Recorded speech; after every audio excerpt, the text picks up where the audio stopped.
Right,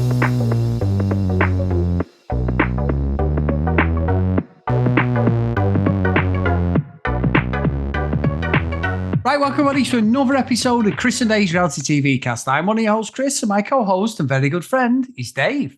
Hey there, Chris, and hello to our listeners out there. Welcome to Chris and Dave's Reality TV Cast. We are covering Love Island UK Season 10, episodes 14 and 15. Now, Chris, where would you like to start today? I can't say, Dave, this series so far has been good. We said it in the last episode. I am all in on these absolute narcissistical wankers, Dave. It has been great stuff. Considering how poor Winter Love Island was, in my opinion, this has been a definite step up. But it's got to be Mitchell, Dave. There's a little triangle appeared now, but Mitchell is a fucking desperado. He's a snake. And what annoys me more than anything, Dave, this play, I mean, he went around the house speaking to every girl, didn't he? And they all sort of like hide him off. But this play with Jess, he is the guy that you split up or have an argument with your girlfriend or wife, and he's the one who's like, I wouldn't treat you like that. We've mentioned characters like this before on Love Island. He is the man who swoops in there when they're at the most vulnerable, and from a guy's perspective, someone that wants a good slap in the face, Dave, because his tactics are so blatant, but Jesse's falling for it as the more Sammy is a dick as well. Jesse's falling for it. It's like the lesser two evils with Mitch, but Dave, he's doing my absolute nutting watching him. Yeah. No, I still at the point though where I've got the devil and the angel. So my gut reaction is the same as you. It's like, you're an absolute dick. I've met plenty of people like you. And like you say, always there, it's like, oh, I'd never do that. No, because you haven't had the opportunity to do anything like that, whatever that is. But, you know, always being the fucking knight in shining armor just there at that time. And it's like, look, mate, just fuck off. But, and you said about Winter Love Island. I was thinking Love Island is finished because they're all just too fucking media trained. They are too conscious about being filmed. That none of what we're seeing is their authentic selves. Now, either they have got much better actors in who are, you know, showing us, you know, a bit of drama because that's what we want ultimately, or this lot are just a bit shit at that. I mean, Mitchell. He's so fucking David Brent, and he's just I wouldn't treat you like that. It's just fuck off. But and that's the annoying thing, like you say, and why we've met people like this and why people do it in real life is that it does work. It is so fucking see-through. And especially if you've experienced those sorts of people, you know, you can spot it. But I mean, Jess is on the younger side, isn't she? She's 22, I think. So maybe she just hasn't met many characters like Mitch in her life, which, you know, who are always there and always want to say the right thing. And then, you know, once they've got what they want, like, fuck off. So he's still a bit of a pantomime villain for me. I think innately he does wind me up. But I have to keep remembering, this is quite entertaining because I think everyone in the villa can see it. Like, as soon as Jess and fucking Sammy have a bit of a tiff or something, old fucking Sniffer is over there, isn't he? Like a shot. Sniffer. Like a fucking sniffer hound. He's like, go on, right, okay. Oh, it's fucking terrible, that. Sammy, what's he doing? Sniffer, I like that. Sniffer. You're right, though, because like Sammy is doing himself no favours. I don't like him, Dave. I think that he's a fake nice guy and he's got a bit of a temper on him because every time he's confronted or he's backed into a corner, he comes across as like really defensive. I don't like his tone, the way he speaks to Jess. I'm not saying Jess. You're going to say teeth. I can't say anything. Well, yeah, tone works. Tone will work. But yeah, there's just something off about this lad, and the fact that he's upset that Jess is talking to Mitch, but it was okay for him to talk to like Leah, who was a test, and he's seen his ass, and then he was so childish. And I think that's the reason probably Jesse's swaying towards Mitchell, because whatever we think of him, he's older. And even though Jess and Sammy are the same age, he's very immature and he's reasoning again. He's just bollocks. Like, he's just a spoiled little brat, I think, who's probably got his own way most of his life. Yeah, and I think, unfortunately, I think Mitchell and Jess are going to end up together. I think Sammy is just burning all bridges or any chance he had with Jess. Yeah, but I can't help but rejoice a bit at that. I mean, I'm just thinking about Casa Amor, Chris. I mean, if this lot of bellends are acting like this now, it's going to get better. But I completely agree with you with Sammy. I think I don't like his kind of attitude. I think it does stink, to be honest. And to be fair, when they did the recoupling and he gave the speech, didn't he, and said, talked about a test, and the subtext was Leah was the test. And she was like, well, I don't fucking appreciate being called a test, to be honest. And, you're flirting away with me. My kind of gut reaction to that is, like, you've seen the show, haven't you? I mean, everyone flirts with everyone, don't they? So Yeah. I think at first I was thinking, well, Leah, everyone's flirting with everyone's. But then when she was sort of pulling him up on it, it was that reaction that I didn't like. He was just getting dead arsey about it, and he's like, yeah, whatever kind of thing. So, yeah, I don't, I'm still on the fence about, she feels like she's been put out because he was flirting with her. Like I say, I mean, it is Love Island, but yeah, he was a total dick after that. Yeah, and I think you've touched on something I forgot, that when Leah was going after him and she got very upset and Jess wasn't happy about her crying, when they went to Leah, and as much as I think Sammy's a dick, and I thought he was really bad, his vocabulary and everything was terrible about a test that, but the fact that she had the nerve in the fucking video room to say, I've come here to find love. I'm thinking, fuck off. Yeah. I just want to find someone. So you've had no luck with anybody else in your life. You're such a pretty, attractive girl. You have had no luck finding love. So the first natural thing you're going to do is go, you know what? I'm going to go on Love Island because that is exactly where I'll find my fucking person for the rest of my life. Bull fucking shit, Dave. I'm sorry. As much as Sammy was in the wrong, when she said that, I was like, oh, you're playing the games as well then, are we? Because that is the worst line you can say in Love Island, because nobody believes that anybody's in there really for that fucking marriage and fucking 2.4 children. There's a few that have done it and are still together, but as I say, Dave, it's less than 5% with the contestants that have been on it. It's absolute bollocks. Yeah, and to be honest, I am in no corner here. I just temporarily go after or defend someone. But yeah, Leah, I mean, the way she was going after Scott, and Scott later, he's kind of saying, oh, he's looking at me with those eyes. And she knew what she was doing, but all I could think was, is that your sexy face? Because it kind of looks a bit creepy. If that was a guy staring at a girl like that, it would be a little bit creepy. I don't know if it was just me, but it was doing that whole, he's going, oh, don't look at me like that. Oh, and she's going, what do you mean? Do you know which bit? Yeah, of course I do. Like, fucking, that's not a sexy look or anything. It's like you're fucking staring at him like he's a delicious meal or something. But the thing is with that, he's speaking to Catherine. This come from nowhere, Dave. Absolutely nowhere. This link up between these two was just absolutely off camera. I've edited out for us, the viewers, because I've not seen any connection between these two. And the way they were acting was like, it's a bit like what's going on with Mitch and Jess. At least they've had a bit of conversation, a bit of chat. These two have not spoken once properly on camera, but there they are, like they're about to fucking, hurt Catherine and all this. I didn't get that at all. And then he's like, fucking hell, Dave, I thought, fuck me, don't be getting up, son. You're going to be a little bit too excited the way he was going here. You better tuck it in your waistband, you know what I mean? We've all done that, but it's like, come on. It was proper bullshit, wasn't it? Yeah. Yeah, like you say, it came from nowhere. But I mean, I don't know whether they intentionally edited it that way, but it just seemed like, Leah was like, okay, Sammy's a closed door now.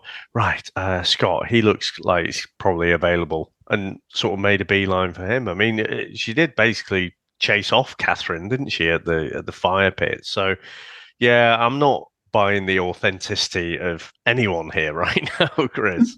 No, I'm not. And that leads very well on to Dave. I've got an issue with the hideaway, Dave. Ty and Ella go in the hideaway, and both great looking people.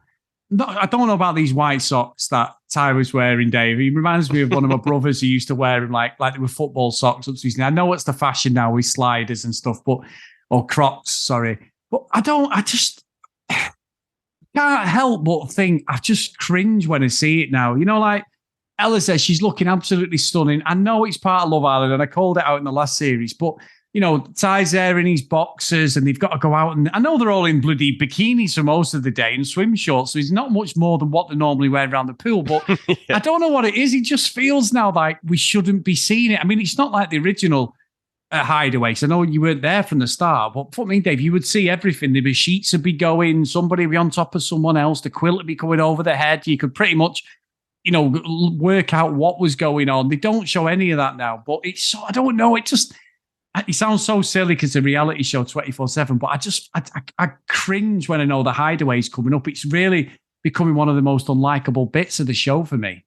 You know what I think it might be? I mean, when you go back to seasons past, and like you say, you see the sheets moving like a jackhammer.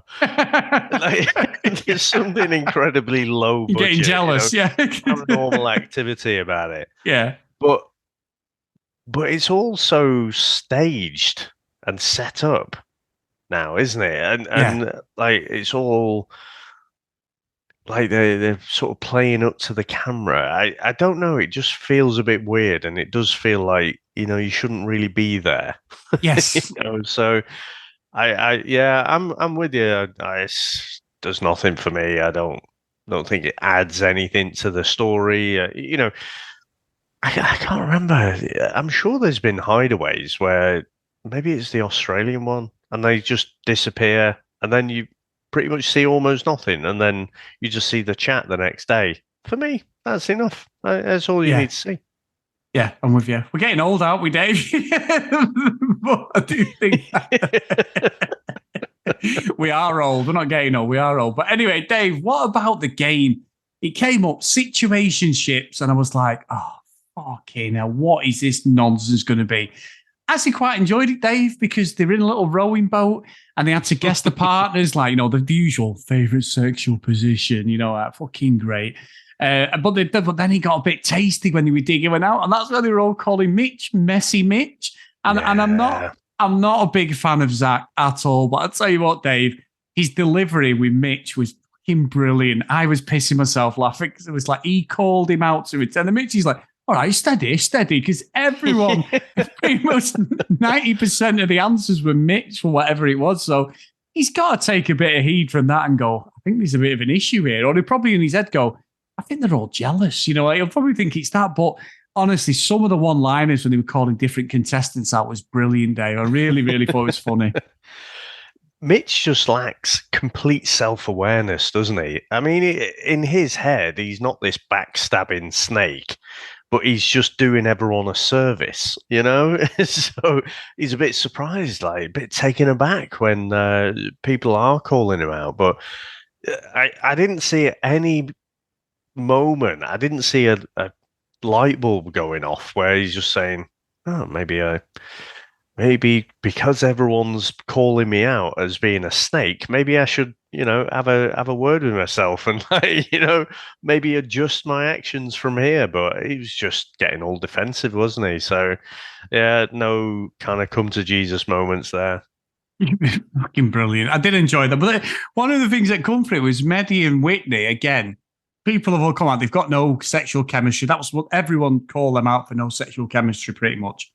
But then they went and kissed Dave. Now, Whitney had been chatting earlier on to Catherine about, the situation with Mehdi and how there's something there between them and they enjoy each other's company. And they're not. She said, he's not touchy-feely, I'm not touchy-feely. And I'm like, Well, this is not going to end very well because one of you has to be touchy-feely in the relationship. But in the end, they did kiss. And I do like, though, Dave, I know a lot of people have been calling Medi Alpha been quite boring in that, but I just think it seems quite a natural relationship. You know, like some of the other couples, it's just, you know, they're all good-looking people, all of them, Medi and Winter, good-looking people, but they've actually got something, they bounce off each other. They've got my favourite word, banter, between each other, Dave. So as much as everyone's saying there's no sexual chemistry, I am still saying these two will probably last longer than anyone else if they stick together.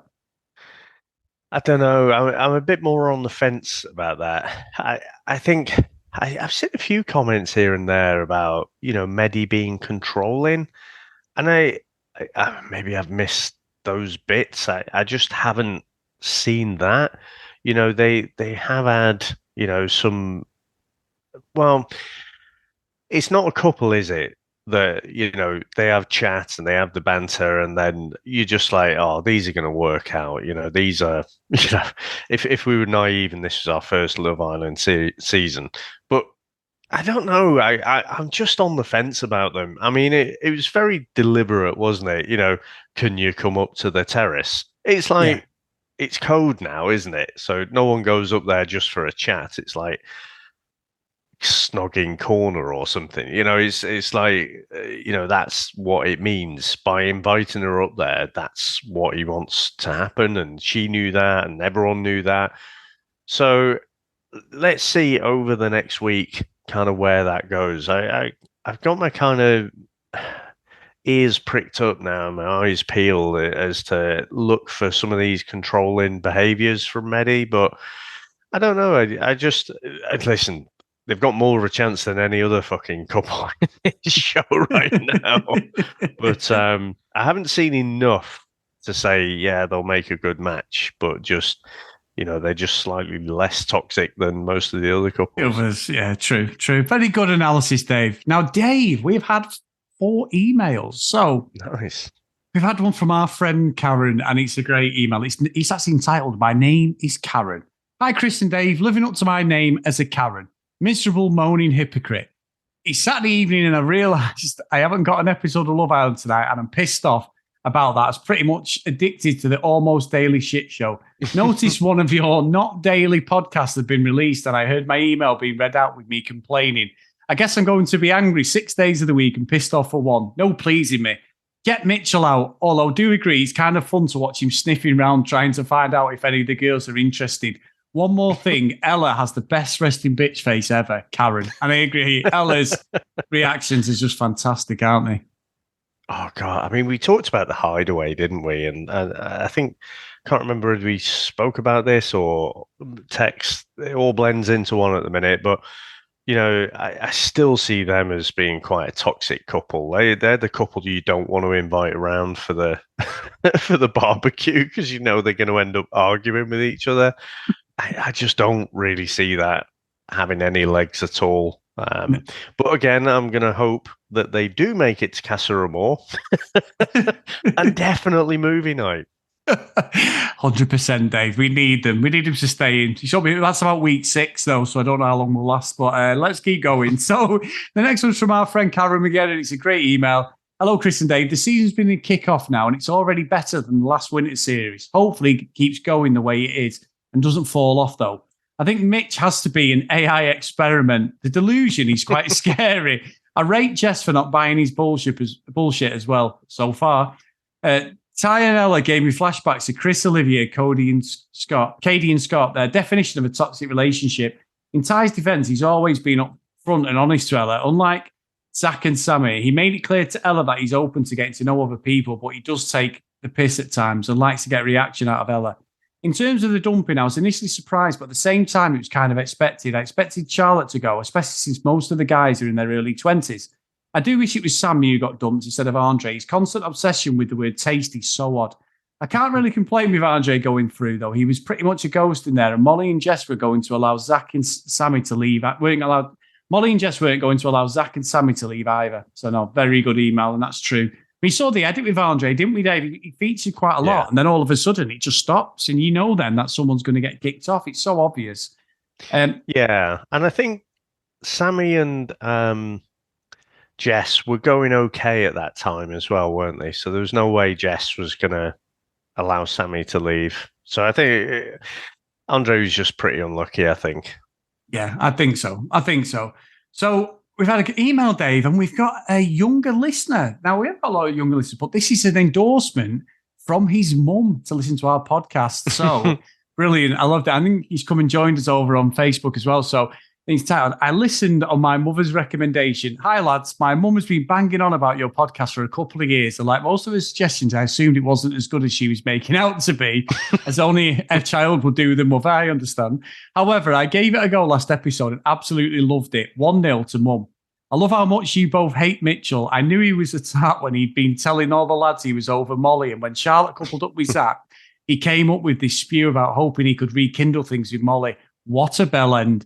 So shout out to my mum, Claire. She'll definitely be listening, and keep up the hilarious content, lads. I'm loving it, from Henry. So welcome, Henry. Thanks for tuning in. And yes, your mum has been listening for quite a while. So thanks a lot, Claire, as well, for the recommendation. So the next one is from Samantha. What aren't we seeing with Mitchell, Jess, and Sammy? Hi, Chris and Dave.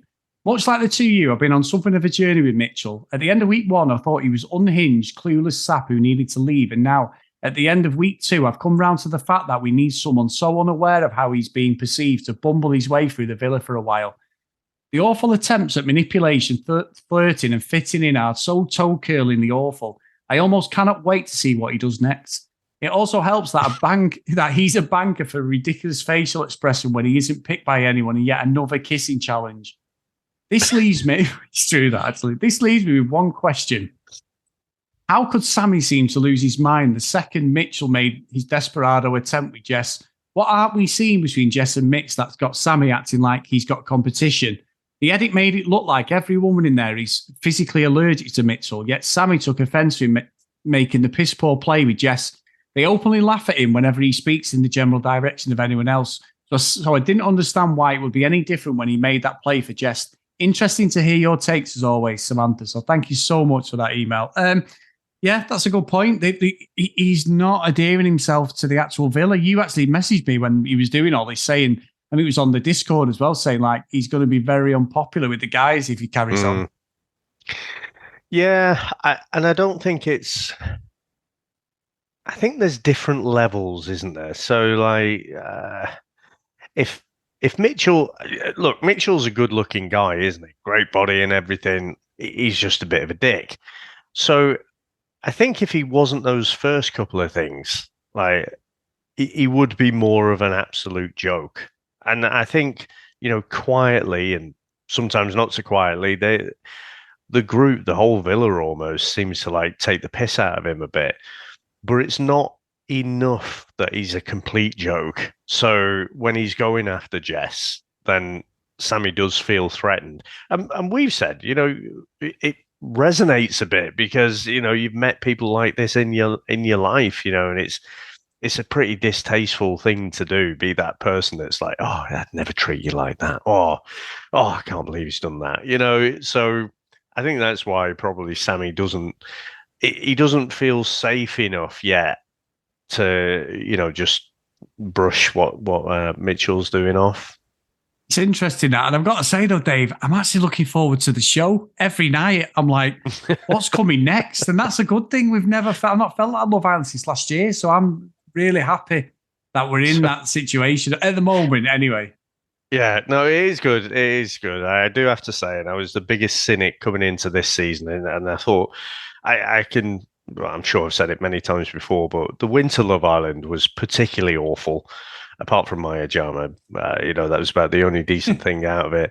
But with these emails, I often just kind of listen to you, and I brought it up, and it was just an unfortunate word wrapping event because I was looking at it. It says it also helps that he's a banker for a ridiculous facial. That's where it word wraps. So I had to read it twice there.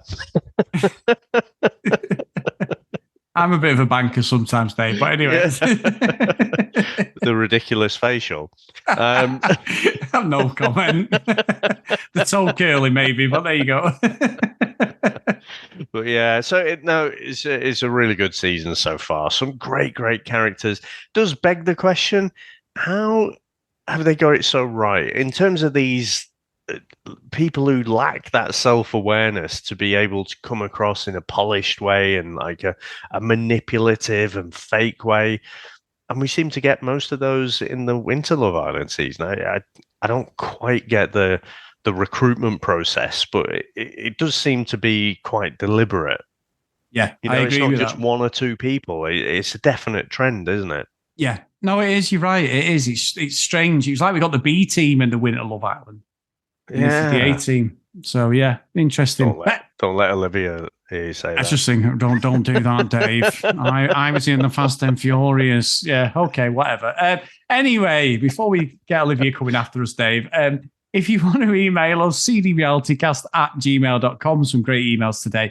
Want to follow us on social media at cdrealitycast. Please go to Facebook, Chris and Dave's Reality TV Cast. Come and join us over there. And there's plenty of people joining every day. So thank you so much, guys, as we race towards 700 friends on our Facebook page. So thank you. If you want to support us a little bit more, get to patreon.com/CD Realitycast.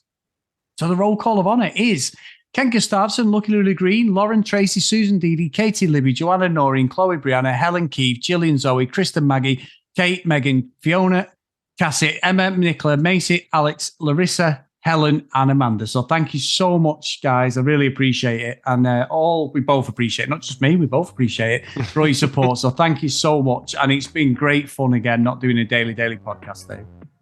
It is bi-daily or something, probably. But no, thank you very much, sir. It's been good to chat about this shit. And like I said, we're probably averaging about, every couple of episodes? Yeah, not bad. I think we're doing all right this season. So, all right, mate. Well, thank you very much, sir. Thanks to all our listeners out there. Thanks to all our supporters. I will speak to you next time. Bye.